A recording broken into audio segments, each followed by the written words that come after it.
उत्तर प्रदेश में किसी व्यक्ति को जिस तरह से चिकित्सा की सुविधाएं मिलती है, बीमारी में एम्बुलेंस खड़ी होती है, कुछ उसी तरह के इंतजाम योगी सरकार ने पशुओं के लिए किया था।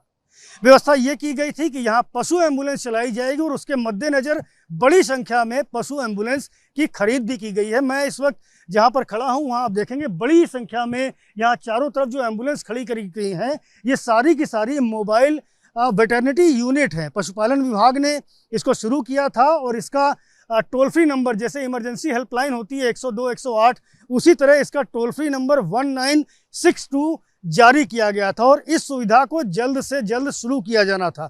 मकसद ये था कि जो बीमार पशु हैं उनको तत्काल एम्बुलेंस की सुविधा मिले। जिस तरह की पशुओं को बीमारी होती हैं उनका ट्रीटमेंट करने के लिए इंतज़ाम किए गए थे, लेकिन जनवरी में इसको शुरू होना था और उस वक्त प्रदेश में आचार संहिता लगी हुई थी। लेकिन अब योगी सरकार 2.0 का कार्यकाल 100 दिन का होने वाला है, बावजूद इसके अभी भी ये एम्बुलेंस जो यार्ड में खड़ी हुई हैं, आप देख सकते हैं चारों तरफ। मैं अपने कैमरामैन फैसल से दिखाऊंगा कि दिखाएं, सैकड़ों की संख्या में वो एम्बुलेंस खड़ी हैं जिनको चलाया जाना था पशुओं की बीमारी को दूर करने के लिए। यह भी तय किया गया था कि पहले चरण में गोरखपुर, नोएडा, कानपुर, वाराणसी, गोरखपुर, महाराजगंज, कुशीनगर, देवरिया, बस्ती, अयोध्या सहित 25 जिलों में इस तरह की पशु एम्बुलेंस को चलाया जाना था और इसमें से इन एम्बुलेंस के चलने से बड़ी संख्या में लोगों को रोजगार भी मिलना था। अब बारिश का मौसम आने वाला है और बारिश के मौसम में जिस तरह की जानवरों को बीमारियां होती हैं, खुर पका,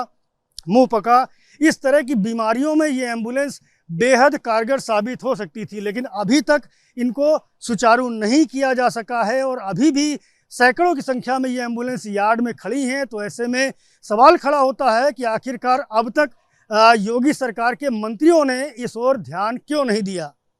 इस एम्बुलेंस को चलाने के पीछे मकसद ये था कि जो भी पशुपालक अपने बीमार पशु के लिए 1962 नंबर डायल करेगा, वहाँ पर ये एम्बुलेंस पहुँचेगी और इस एम्बुलेंस के भीतर पूरा स्टाफ मौजूद रहेगा। एक डॉक्टर रहेगा, एक फार्मासिस्ट रहेगा, इसके अलावा एक ड्राइवर रहेगा और एक 4th क्लास एम्प्लॉई भी इसमें बिठाया जाएगा। और यहाँ आप देख सकते हैं जो पूरे संसाधन भीतर लगाए गए हैं वो मैं आपको दिखाता हूँ कि ये जो इंतज़ाम किए गए हैं भीतर, उसमें यहाँ पर ये बॉक्सेस हैं, डस्टबिन है यहाँ लगाई गई है, ये और दूसरे जो इस्तेमाल की चीज़ें हैं जब किसी बीमार पशु का इलाज किया जाए तो उसके लिए देखिए स्ट्रेचर भी लगाई गई है। स्ट्रेचर है, ये खुल जाती है और नीचे ऐसे आ जाएगी।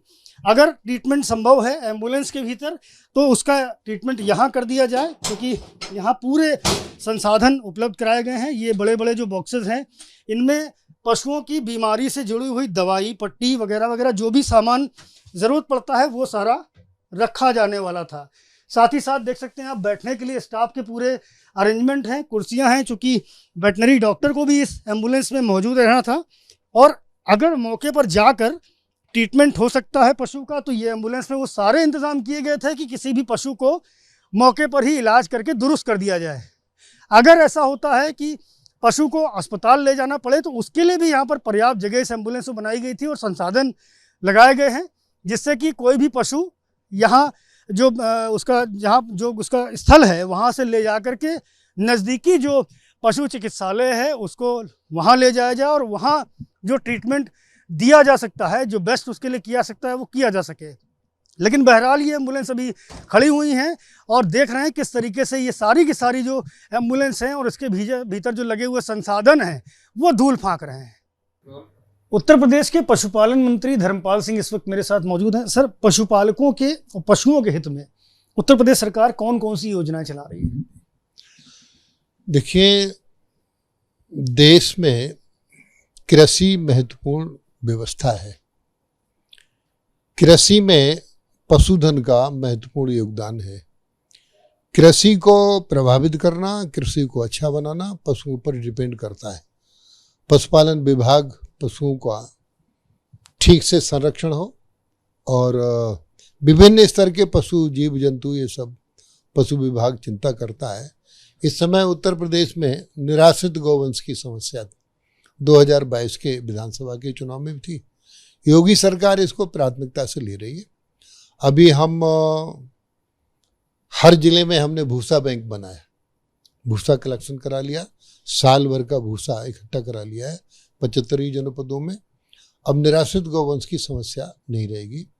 दूसरा, जो गोचर भूमियां थी उत्तर प्रदेश में, उनको चिन्हित करा के जिलाधिकारी और पुलिस अधीक्षक के माध्यम से उन्हें खाली करा के उन पर गोचर यानी पशुपालन विभाग का कब्जा करा के उन पर चारा इत्यादि को बुवाई की व्यवस्था कर दी है।